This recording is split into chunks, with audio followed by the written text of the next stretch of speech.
han pedido que explicara materialismo histórico, voy a tratar de ser lo más sintético posible. El gran problema es que la producción intelectual de Marx es gigantesca y la complejidad intelectual de mucho de lo que explica es también tan gigantesca como su producción. Entonces vamos a tratar de sintetizar y de tomar algunos ejes en los cuales pararse, que son los ejes más comunes y los que a los que más se les da uso. En principio, a partir de su formación filosófica. Básicamente pertenece a la filosofía alemana y es formado dentro de la filosofía hegeliana en particular.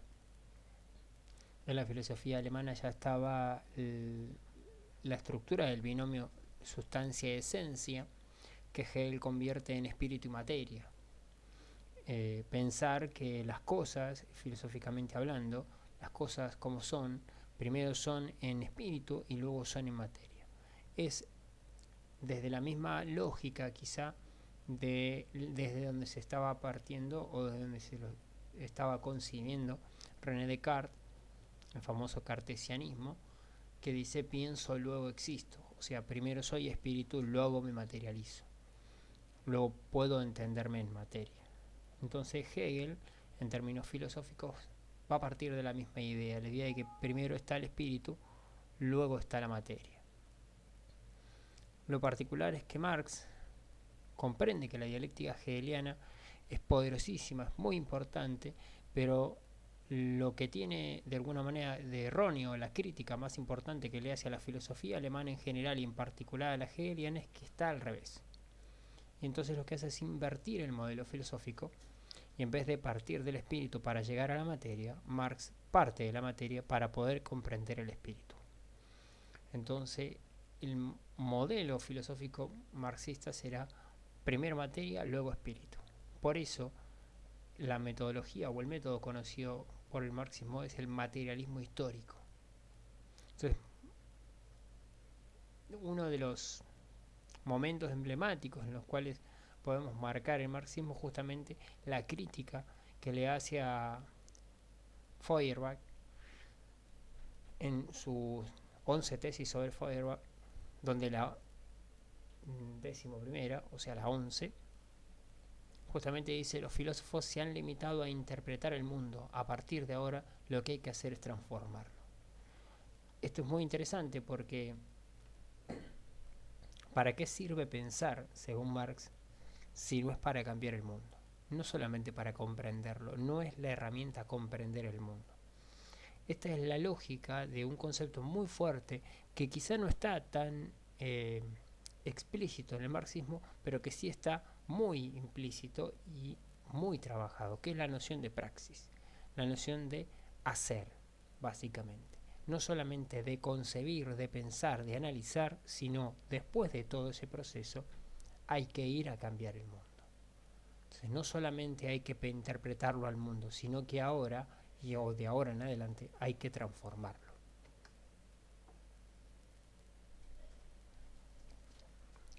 Bien, tomo una frase que me parece emblemática para entender el materialismo histórico, que es que el ser social determina la conciencia. Si entendimos la parte anterior, que primero está materia y luego está el espíritu, por lo tanto el ser social, la manera de ser, de hacer de todos los días, es la que determina la manera de pensar todos los días, de mañana o de ayer. Entonces primero está mi materia para luego estar mi espíritu. Primero está mi ser social y luego va a estar mi conciencia. Mi conciencia es expresión de lo que es mi ser social, de mi modo de vivir. Entonces en esa crítica a Hegel, que supone que el principio debe ser la idea según Hegel y luego la materialidad de las cosas, Marx comprende que la dialéctica hegeliana es correcta, pero está invertida. Entonces, lo que debe primar es la materia en su principio para luego conseguir un espíritu comprensivo de esa materia. De ahí en adelante, si seguimos la lógica marxista, habría que entender los modos de producción. ¿Qué son los modos de producción? Bueno, este materialismo histórico es entender los modos de hacer de las personas para poder entender sus modos de pensar. Analicemos sus ser sociales. Y el modo de producción es básicamente el conjunto, ¿sí?, del conjunto histórico de los modos en los cuales las personas se organizaron y organizaron a su sociedad en general para producir los bienes necesarios a la vida. Para eso hay que entender que toda sociedad, los seres humanos, tienen necesidades. Y esas necesidades no se pueden cubrir de modo individual. Siempre se cubren de modo social, de modo colectivo, de modo gregario. Entonces, ya sea la familia, ya sea el conjunto de familias, ya sea un conjunto de varias familias, la tribu, la horda o la aldea, que son las complejidades en las que va Marx haciendo hincapié en la formen, o sea, en las formas de producción precapitalista. Ahí, en ese momento, lo que plantea es, bueno, existen necesidades y se unen para cubrirlas. En el momento en que estos sujetos se unen para producir y para cubrir sus necesidades, lo que establecen son relaciones de producción. Esas relaciones de producción no solamente se dan entre ellos, entre los sujetos, sino entre los propios sujetos y las herramientas que usan o que inventan para poder realizar esa producción, ya sea cazar o recolectar, sembrar o construir sus casas o sus propias ropas. Entonces el conjunto de esas herramientas son los medios de producción. El conjunto de esos medios de producción e inclusive las capacidades que se desarrollan para manejar esos medios de producción o para producirlos, o sea, los propios medios de producción, son lo que Marx llama las fuerzas productivas. Es el conjunto de las capacidades y los medios de producción de esas personas en un momento de la historia determinado. Eso significa que a determinada sociedad, en determinado momento, le serán necesarias o útiles algunas herramientas, algunas relaciones sociales, que no son ni mejores ni peores que otras, son las necesarias en un momento determinado, la que las personas se dieron a sí mismas para poder cubrir sus necesidades.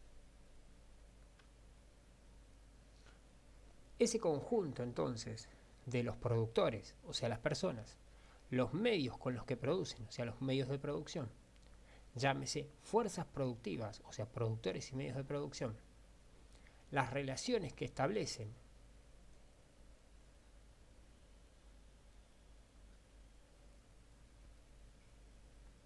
las relaciones de producción, el producto que generan, todo ese conjunto, entonces, de productores, de medios, de relaciones, de productos y de fuerzas productivas, constituyen lo que se llama la base económica, o lo que es su sinónimo, la estructura económica, la materialidad de las cosas. De ese modo, cuando hablamos de estructura económica en términos marxistas, es esto, es el conjunto de las relaciones de producción entre los productores con los medios de producción, el desarrollo de las fuerzas productivas en un momento determinado y los productos necesarios a la vida en ese momento determinado.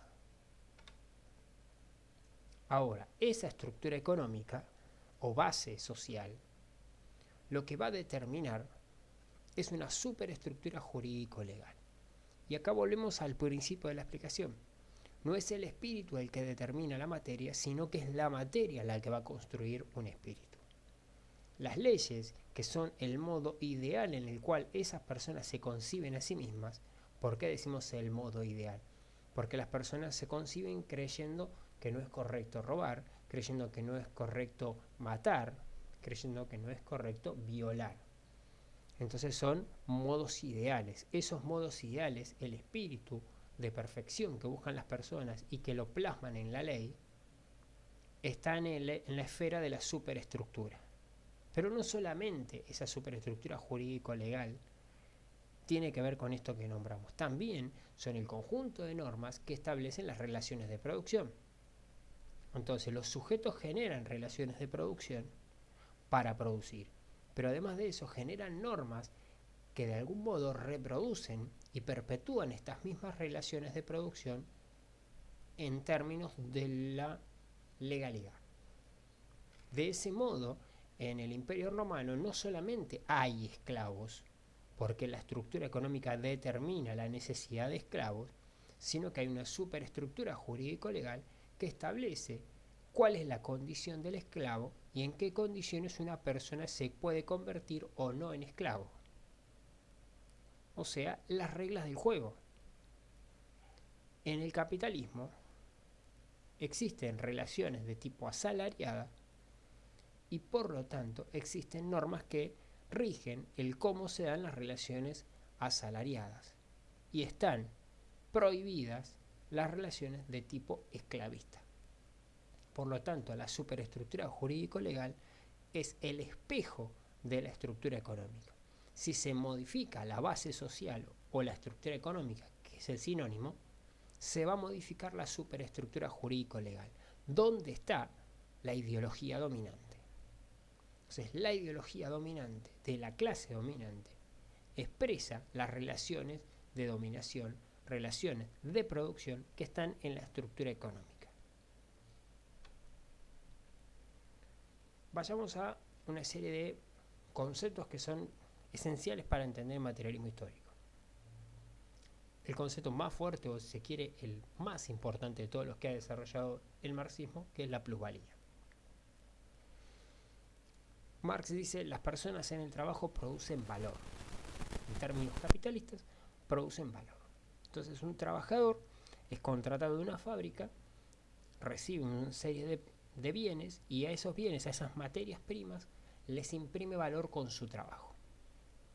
Marx dice: el trabajo es una mercancía, el trabajador es una mercancía, se compra y se vende por un precio, como si fuera una chaqueta, como si fuera una silla, como si fuera hoy un celular. Entonces, ¿qué diferencia hay entre los trabajadores y un celular? Que la única mercancía que puede generar valor y que puede imprimir valor a las otras mercancías es el trabajo. Pero hace una corrección a la filosofía y al pensamiento de la época. Dice: el capitalista no paga el trabajo del trabajador. El capitalista paga menos que el trabajo del trabajador. El capitalista paga un salario. ¿Para qué sirve ese salario? Para que el trabajador recomponga su energía viva, o sea, su cuerpo, lo reconstituya, o sea, descanse, coma y lo reproduzca. ¿Por qué necesita que reproduzca? Porque en el futuro necesitamos trabajadores. Por lo tanto, necesitamos que el trabajador no solamente coma, no solamente descanse y mañana venga a trabajar, sino que tenga hijos para que en estas relaciones de producción se convierta en un futuro trabajador. Pero el trabajador produce más que su salario, porque si no el capitalista no tendría nada. Entonces, si por una cantidad de la jornada, por una cantidad de horas de la jornada, el trabajador está produciendo lo que va a ser su salario, el resto de la jornada, donde ya ha sido cubierto su salario, el trabajador sigue produciendo valor, o sea, produce un plus de valor. Ese plus de valor se lo apropia el capitalista. Entonces, en una jornada de 8 horas, 2 horas de la producción de valor van a ser para el salario y las otras 6 horas van a ser el plus de valor que el capitalista va a apropiar. Entonces, en los conceptos marxistas, trabajo es el completo de la tarea.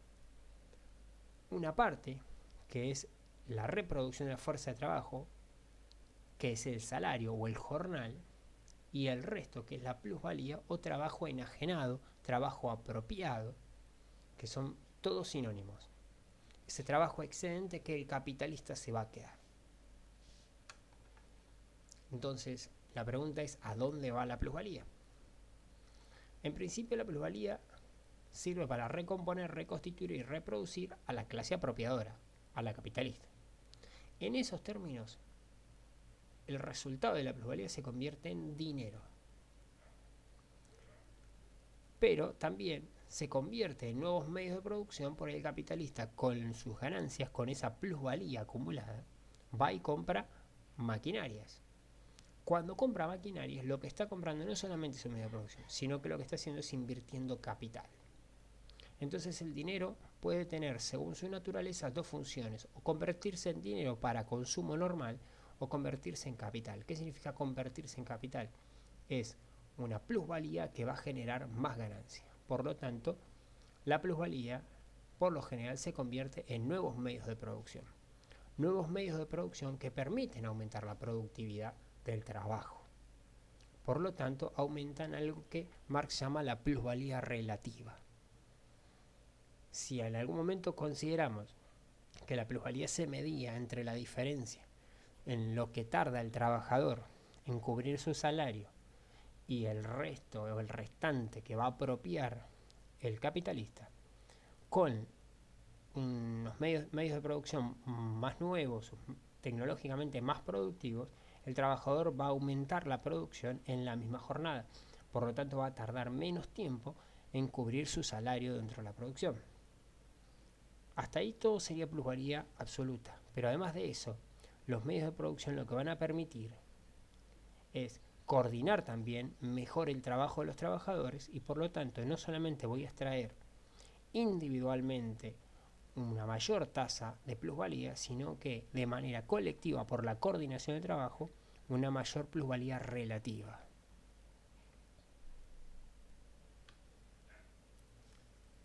Acá aparece otro concepto del marxismo que es muy importante, que Marx lo explica muy brevemente. Para él está implícito en casi todo lo que está diciendo. Y es importante porque hay que pensar en algo que en Marx está impreso en toda su teoría, que es la noción de que todos los conceptos, todas las categorías tienen dos dimensiones. Una dimensión objetiva y una dimensión subjetiva. Entonces, el producto del trabajador, cuando está trabajando, es el resultado subjetivo. Entonces, ¿qué dice esta placa? El trabajador con su trabajo produce mercancías que se encuentran frente a él como resultado subjetivo de su acción. Él sabe lo que está haciendo, le ha impreso acciones. Por lo tanto, lo subjetivizó. Como sujeto intervino la materia prima. El trabajador lo que hace al transformar la materia prima es acumularle trabajo. O sea, cuanto más trabajo le va haciendo, más trabajo le acumula, por lo tanto es más cara la mercancía. Hasta ahí tenemos que entre la materia prima y el producto terminado lo que se le está haciendo es acumulando trabajo. Expliquémoslo de manera de tipo ejemplar. Tengo un árbol en el medio del bosque, viene el hachero, lo corta. Ese tronco tiene un precio. Llega el aserradero, el aserradero lo corta en tablas. Las tablas no valen lo mismo que el tronco. Esas tablas van a una carpintería. La carpintería las convierte en una mesa. La mesa no vale lo mismo que las tablas, así como las tablas no valían lo mismo que el tronco. Esa mesa llega a un comercio, la barnizan, la pintan, la decoran y no vale lo mismo que la mesa de fábrica, tampoco vale lo mismo que las tablas y no vale lo mismo que el tronco. Vale mucho más. ¿Por qué? Porque tiene trabajo acumulado. Pero en el proceso, el tronco para el hachero es un producto subjetivo de su trabajo. El tronco llegado al aserradero para el aserrador es un producto objetivo. Le llega así como está, no tiene impresiones sobre él. Lo convierte en tablas. Las tablas son un producto subjetivo. Él le imprimió trabajo y sabe lo que hizo con esas tablas. Las tablas le llegan al carpintero como un producto objetivo del trabajo ajeno. Le imprime trabajo, o sea, le acumula trabajo y le genera un trabajo subjetivo. Lo subjetiva, a esas tablas las subjetiva y las convierte en mesa. Las mesas llegan a un comerciante que las barniza, las hace pintar, las decora y las convierte de mesas objetivas en mesas subjetivas. Las subjetiva cuando las toca, cuando las imprime, cuando les acumula trabajo. Ese proceso de objetivación y subjetivación es muy importante para entender el fetichismo, porque cuando cada uno de esos trabajadores sale de su lugar de trabajo y va al mercado a comprar productos, mercancías en general, cuando se le presentan las mercancías frente a él, no las puede entender como resultado del trabajo acumulado, como resultado del trabajo apropiado del capitalista. ¿Por qué? Porque aparece frente a él como trabajo objetivo, como mercancía. Lo que convierte a la mercancía en mercancía es haber sido ajena al trabajador. Entonces aparece como un fetiche, como algo que se presenta frente a mí sin dejarme ver lo que realmente es. El ejemplo que usé es justamente el de los objetos religiosos. Yo tengo un crucifijo frente a mí, no me deja ver que es una simple talla de madera, es un fetiche, se ve como un Cristo. Entonces ese producto no me puede ver que es un producto comercial que fue comprado y vendido, producido en China, que ni siquiera cree en Cristo. Llega a mí no como mercancía en términos comerciales, llega a mí como un Cristo. Entonces me olvido lo que es, no me deja verlo, por eso es un fetiche. Porque se pone frente a mí, me obnubila, me ciega y no me deja saber qué es. Y en principio, y lo más fundamental es que no me deja ver que es trabajo acumulado. Es una serie de trabajos que se acumularon. El último de los conceptos es el concepto de clases sociales, también considerado en sus términos objetivos y subjetivos. Una clase social es en sí, está ahí cuando está objetivada. La mayoría de los argentinos está dentro de una clase social, muchas veces está confundido en la clase social en la que se encuentra, se siente clase media, se siente clase alta, en realidad no es ni una cosa ni la otra. ¿Por qué? Porque está objetivada su condición de clase.